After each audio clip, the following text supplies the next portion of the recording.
2018년 우리나라 기상관측 역사상 최악의 폭염, 2020년 우리나라 역대 최장기간 장마. 매년 무시무시한 모습으로 찾아오는 이상기후는 우리나라뿐만 아니라 전 세계적인 문제입니다. 이러한 이상기후가 나타나는 이유는 바로 기후변화 때문인데요. 기후변화란 오랜 시간에 걸쳐서 날씨의 평균 상태가 변하는 것을 의미합니다. 기후변화에 관한 정부 간 협의 IPCC에서는 1990년대부터 미래 기후변화에 대한 예측을 해오고 있습니다. 실제 지구 기온 상승값이 예측 범위 중에서도 높은 예측값을 따라가는 부정적인 경향을 보이고 있다고 합니다. 그리고 해수면 상승 역시 비슷한 모습을 보이는데요. 반대로 빙하 면적은 예측값보다도 더 빠르게 면적이 줄어들고 있다고 하니 실제 기후변화가 얼마나 심각한지 아시겠죠?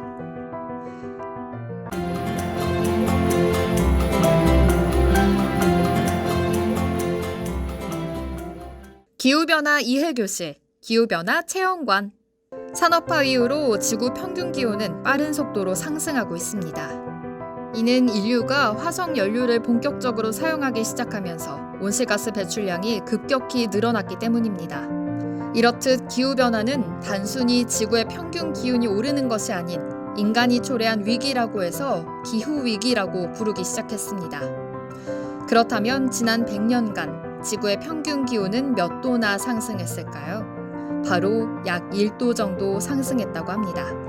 겨우 1도라고 생각하셨나요?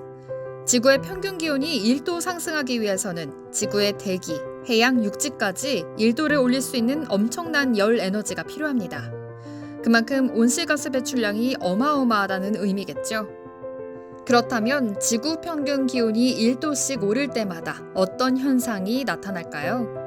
1도가 상승하면 가뭄이 곳곳에서 지속되고 물 부족 인구는 5천만 명으로 늘어납니다.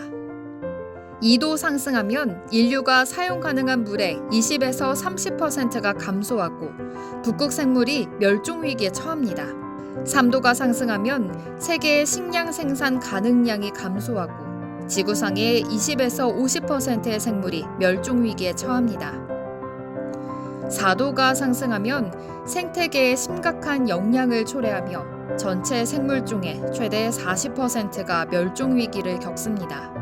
5도가 상승하면 히말라야 빙하가 소멸되고 해수면이 상승하면서 뉴욕, 런던 등의 도시가 수장되며 마지막으로 6도가 상승하면 모든 지구 생명체의 95%가 멸종하게 됩니다.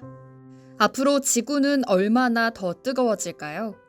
정확한 수치는 알 수 없지만 분명한 것은 우리가 이미 태풍, 토네이도, 홍수, 산불, 가뭄 등 극심한 기상재해를 겪고 있다는 것입니다. 그렇다면 이러한 기후위기, 앞으로 어떻게 대응해야 할까요? 각 나라에서는 화석 연료를 사용해 발생하는 이산화탄소 등의 온실가스 배출량을 조절하기 위해 탄소 중립이라는 것을 시행하고 있습니다.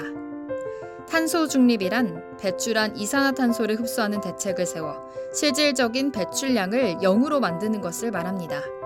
온실가스 배출량을 계산하고 배출량만큼 상쇄하기 위해 나무를 심거나 석탄, 석유 발전소를 대체할 에너지 시설을 투자하는 방법 등이 여기에 해당됩니다. 이렇게 온실가스의 배출과 환경 파괴를 줄이는 동시에 경제 성장을 이루는 것을 녹색 성장이라고 합니다. 우리나라에서도 지속가능한 발전을 위해 환경 친화적인 제품에 세금 혜택을 제공하는 등 저탄소 녹색 성장을 추진하고 있습니다. 그리고 국가적인 차원의 노력뿐만 아니라 대중교통을 이용하거나 자원을 재활용 및 재사용하는 등 개개인의 노력도 기후위기를 막는 데 중요한 역할을 하고 있습니다.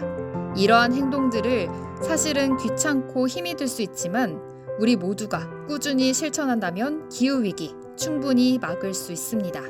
이곳 국립전북기상과학관에서도 기후변화를 줄이기 위한 작은 행동들을 실천해 볼 수 있습니다. 기후변화 체험관에서 페달을 밟아 물 회오리와 토네이도를 만들어 볼 수 있는데요. 직접 체험을 하면서 우리의 작은 실천이 모여 회오리와 같은 커다란 변화를 일으킬 수 있다는 것을 실감할 수 있습니다. 이렇듯 기후변화로부터 지구를 지킬 수 있는 소소하지만 확실한 행동. 국립전북기상과학관의 기후변화 체험관에서 소확행 어떠신가요?